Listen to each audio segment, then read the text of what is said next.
Global happenings today. We communicate, we analyze global news. Stay tuned.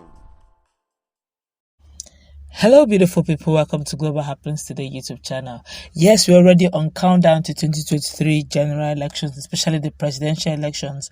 Before now, it has always been a case of APC, that's the ruling party, versus the opposition. Well, there's a twist. We now have the Labour Party. But even at that, APC still believe that they have what it takes. They have the structures, the popularity, and the love from Nigerians to take the day.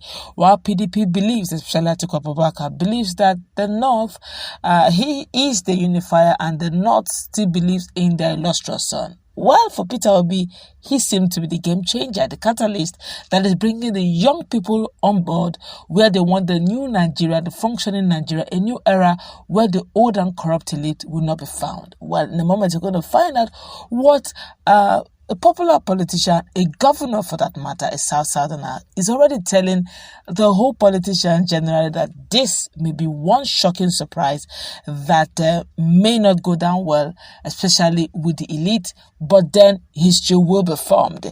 The moment you're going to find out what he said that is making Nigerians to react. But before we do that, kindly subscribe to our channel by clicking on the red subscribe button. Beside it, you will see a bell notification icon. Please go ahead, click on it to get notified as soon as we update our channel on YouTube.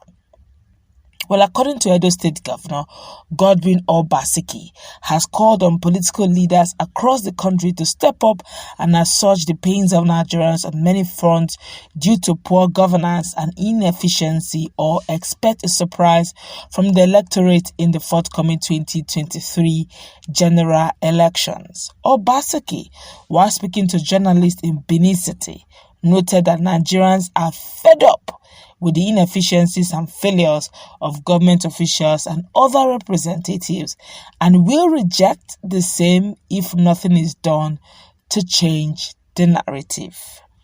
He said the people are closely watching the political situation in the country and are ready to shock political parties with their new political orientation.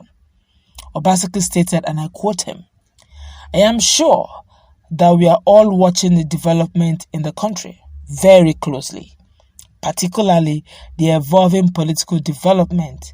It's clear now that Nigerians are getting fed up with the government and those that represent them in government. We can see that in their reactions in social media and where their actions and emotions are headed. For us as a government and representative of our people, we would be hurting ourselves if we ignore the changes that are coming and believe that things are still the same. We will all be shocked as we are beginning to see.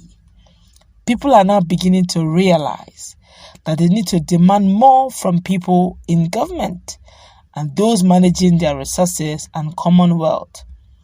People will go out to vote their choice or interest." He added, "No political party today can beat its chest and say they will win or have a clear victory in the next election in the country. People are watching, and the only reason why people will leave their houses to polling units is because there is a reason to either vote for or against something. If they are not benefited, they are not likely to come out on election day." The governor further warned, "People will ask questions saying, 'You have not done what you promised us. You have not delivered.' People will react. Nobody will be spared. The new group will come in and will not spare the civil servants. They will put pressure on them, and politicians will be kicked out of office. We are lucky in Edo. We are lucky in Edo State because we saw it coming and have laid down the roadmap and anticipated it coming. But our challenge is that many people don't believe it, thinking we have time and things will still happen the way they usually do." A lot of Nigerians have reacted to this. Don't forget that some fortnight ago, the CUPP spokesperson, Ikenga, had given an alarm over the fact that there seemed to be disparity. In fact, not just disparity, there seemed to be deliberate upload of fake electorate, not Nigerians. They picked their pictures, picked their data arbitrarily. They're not even from Nigeria, probably don't even exist. And using one symptom printing for all, they took their time and explained of which INEC reacted to it. And Ikenga was able to tell Nigerians that thank God that he has been vindicated, since they seem to have agreed that to a great extent, especially in that Oro Imo State, they've discovered some disparities. Okay, so he was kind of elated and excited. At least he has been exonerated and vindicated for that alarm he raised, and that is what is making a lot of Nigerians to react. Now with this, some persons were so confident, where the likes of Dejadeoji believe that the likes of Peter Obi will come a distant third. Why he said that, no one knows. Was even willing to stake over that matter. Why he did what he did, no one knows. And why he said what he said, no one knows. But with the confidence some of these politicians had that, look, it's a done deal, it's just ranting on social media, that elections are not won on social media. When the time comes, people will know who will win. But with what CU people have discovered, and with what the way Nigerians are following up back to back on the issue of registration of voters card and sensitization of the people to go get their PVC and make sure they come out for their vote. Not only getting coming out to vote for their choice candidate, but they also ensure that they should know why they are voting for their choice candidate, and they should not be willing to sell their vote for any amount, because the future of Nigeria counts. And that's to tell you, it has never been in this light before. The same energy, same synergy that was seen in #EndSARS is even much more right now, as the youth have decided to take back their country. A lot of Nigerians have been reacting to this. We're going to take one or two comments on it and look at this critically. Another person said, well, Obaseki himself is obedient in disguise, so no cause for alarm. Another person here said, that's the man that dealt and messed up talkative Oshomole at previous elections. Since that time, Oshomole has lost what to say. Another person said, well, you're right. He said it some time ago that his family, everyone is busy shouting obedient. Another person asked that, if I may ask, do you have a governor in Edo State? If yes, is he in control of his party in the state? Can he win the local government if there were to be election today?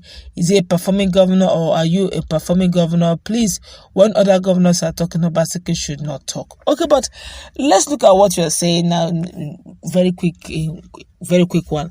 Obaseki was not a bona fide PDP member. Okay, he actually ported to PDP simply because he wanted to run for the election. From all indication, they were ready to push him out without even giving him the flag bearer. They didn't want him to even become the flag bearer in APC, which he had to quickly go to PDP. So there was already a structure on ground of which he's not conversant with.